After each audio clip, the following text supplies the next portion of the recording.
We did whatever it took. You get out what you put in. So 20 years ago, my mom's house was purchased for $112,000. It's a 3-bedroom duplex in the center of town, less than 200 steps from the nearest grocery store. A 25-year mortgage for a $112,000 house would cost about $680 a month. Minimum wage at that time was $8.56, meaning that a minimum wage worker made about $1,570 a month. To qualify for a mortgage, the mortgage amount has to be less than 40% of your income. That means that 20 years ago, a minimum wage worker could purchase a 3-bedroom house in the center of town where I live. The other half of her duplex just sold a couple months ago for $780,000. The mortgage on that amount is roughly $4,780 a month. In order to afford that mortgage, your income would have to be above $11,500 a month. That works out to around $2,300 a week or $65 an hour.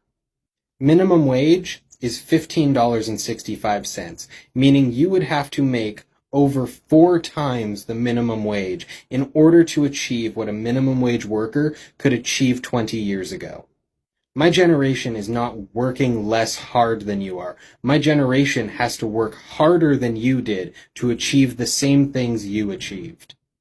The world you grew up in is not the same as the world we exist in right now, because the starting point of that world has changed.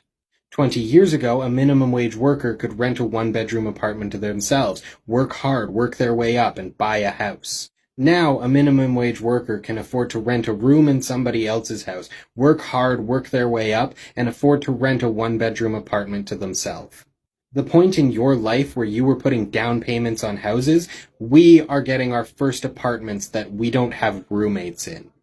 The point of your life where you will be retiring, we will probably not even be able to own houses because housing prices are continuing to rise exponentially while wages barely increase. The only hope myself or most people in my generation have of ever owning a house is if a family member dies and we inherit one. If you're going to judge people based on the effort you perceive, you need to make sure that you are also looking at the situation that their effort is going into.